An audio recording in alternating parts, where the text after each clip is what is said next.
Hi, my name is Lucia Cherep, and today I'm going to be presenting our paper, Who Are Virtual Reality Headset Owners? A Survey and Comparison of Headset Owners and Non-Owners. I'd like to start by presenting a scenario to you.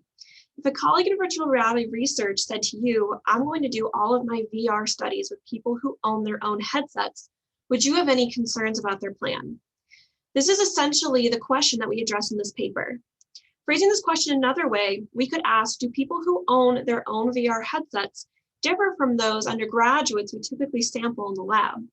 These differences could take several forms, from demographic differences to differences in spatial ability.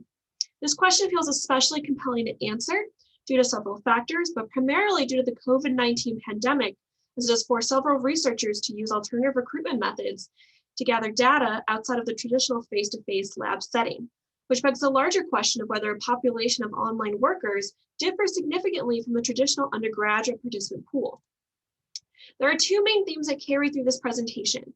The first theme taps into the logistics of remote research.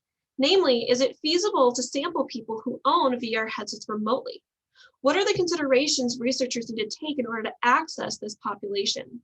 And does this population even exist in a capacity that would benefit researchers? The second theme that exists is more on the research side of things. We want to know if remote VR headset owners, if they exist, are they meaningfully distinct from the undergraduates who typically sample in the lab?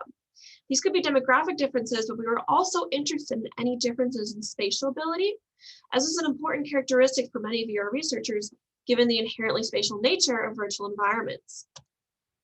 So as an overview, we administered an online survey to VR or head-mounted display, I'll use HMD, owners and non-owners, for the purpose of comparing these groups on dimensions that we thought were relevant to the VR research community.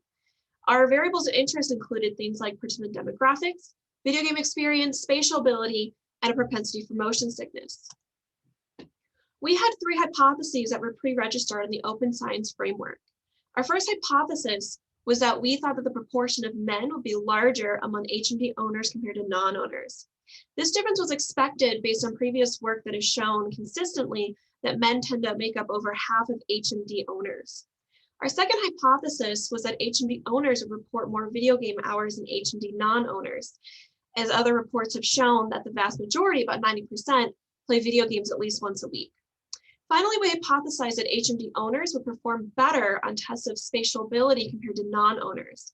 This prediction stemmed from several lines of research relating sex differences and video game experience with spatial ability.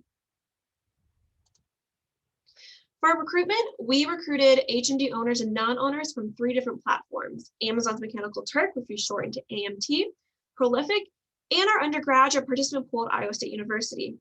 Our initial sample was made up of 688 participants, and through a systematic data removal process, we removed 186, leaving us with a total of 502. For our analysis plan, we first looked at a correlation of relevant variables.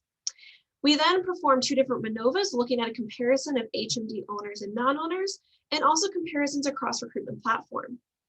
For our dependent variables, we had three tests of spatial ability, average number of video game hours per week, and motion sickness susceptibility. So there are many significant correlations between gender and our dependent variables highlighted here, and also within our spatial ability measures. Both of these are highlighted in yellow.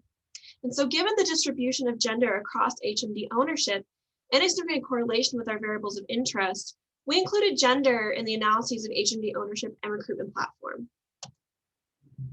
So returning to our hypotheses that I stated in the beginning, beginning with the first one, that the proportion of men would be larger among HMD owners compared to non-owners. As predicted, we found that there is indeed a larger proportion of men, about 70%, compared to non-owners, about 45%. This is especially troubling as women are already underrepresented in lab-based VR research.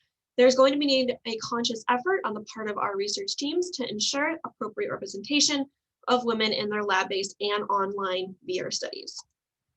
For our second hypothesis that HMD owners report more video game hours than non-owners, we found only partial support, as only women HMD owners reported greater video game hours compared to non-owners. And this finding really lends itself to a deeper discussion about our third hypothesis that HMD owners would perform better on tests of spatial ability than non-owners. And contrary to our predictions, we didn't find any significant differences between our owners and non-owners on any spatial tasks.